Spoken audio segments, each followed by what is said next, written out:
Dictation 100 शब्द प्रति minute start होगा 5 सेकंड बाद। स्टार्ट। किसी भी आयोजन की सफलता या विफलता इसी से तय हो जाती है कि उसमें पहुंचने वाले लोगों की सुविधा और सुरक्षा का इंतजाम कैसा है।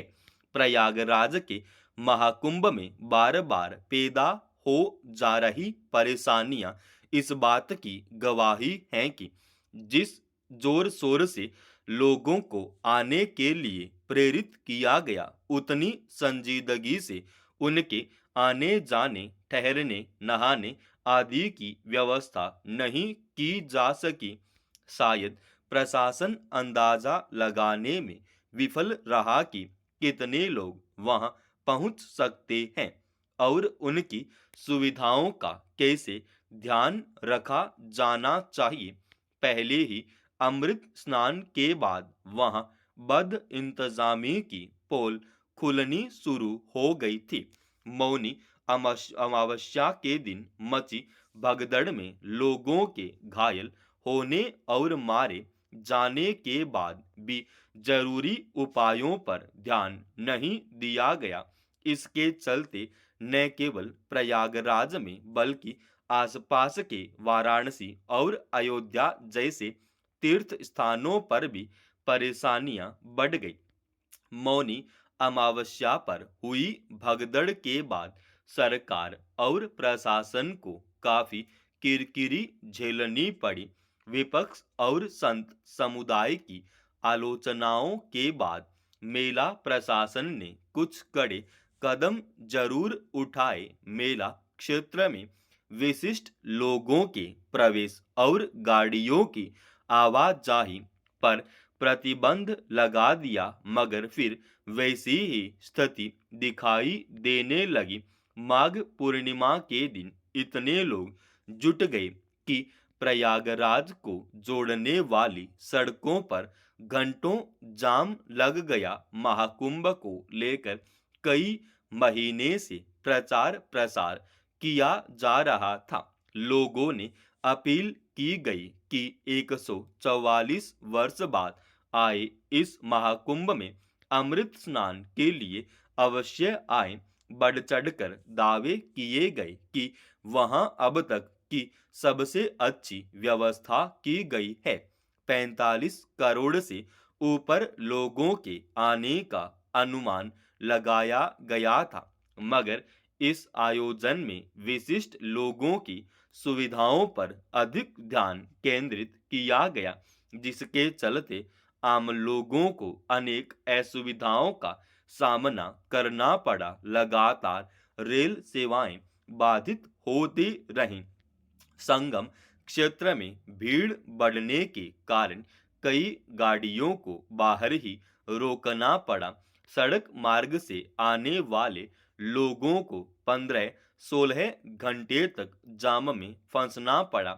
इसका अंदाजा इससे लगाया जा सकता है कि माघ पूर्णिमा के दिन मध्य प्रदेश सरकार को भी प्रयागराज जाने वाले मार्गों पर यातायात सुगम बनाने के लिए पुलिस प्रशासन को उतारना पड़ा। जिन लोगों ने प्रयागराज से स्नान करने के बाद काशी और अयोध्या का रुख किया, उन्हें भी मुश्किलों का सामना करना पड़ा।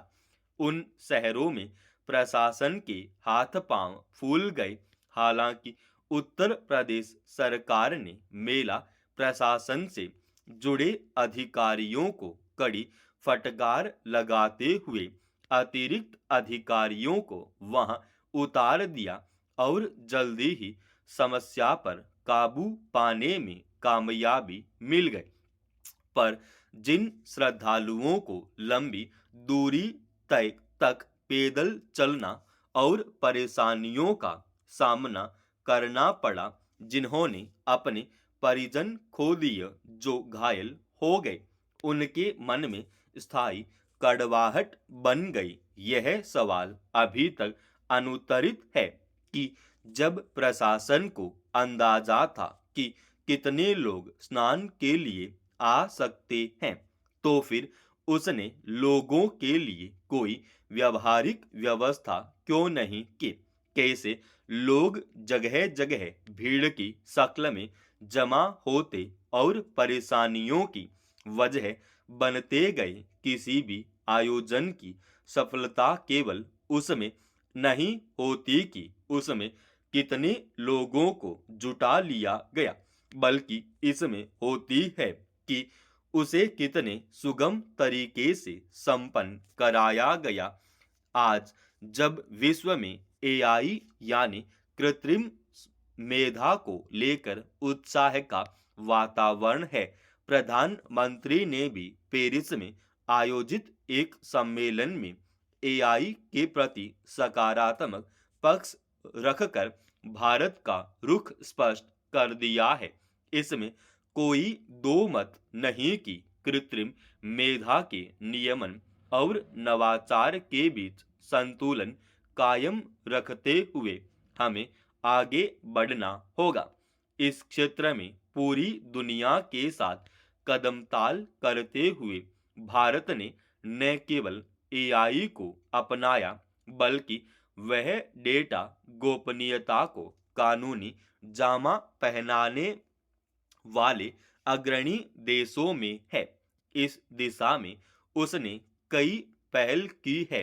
नीति आयोग ने इसे बढ़ावा देने के लिए राष्ट्रीय रणनीति भी तैयार की है।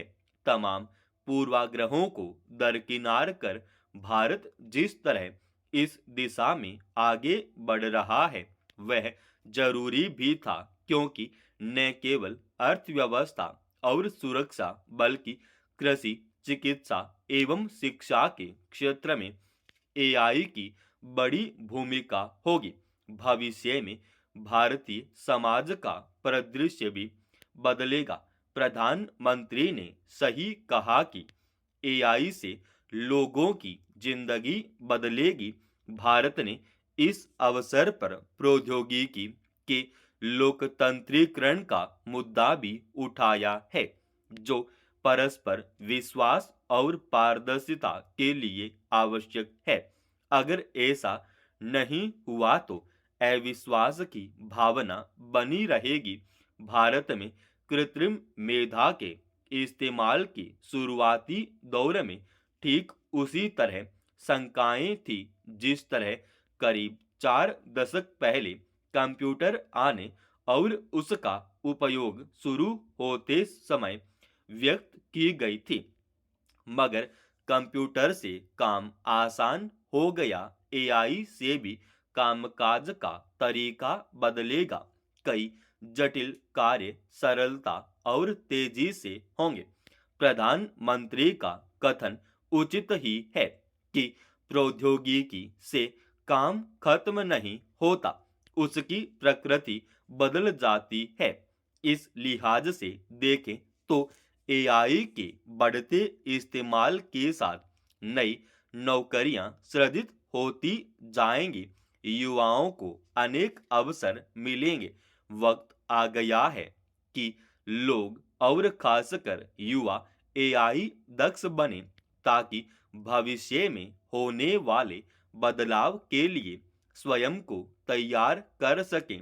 तभी देश भी एआई सक्षम बनेगा। वह नवाचार की ओर भी बढ़ेगा। पारंपरिक तथा गैर पारंपरिक क्षेत्रों में कम पूंजी और श्रम से भारत भी विश्व पटल पर नई इबारत लिखेगा। समाप्त।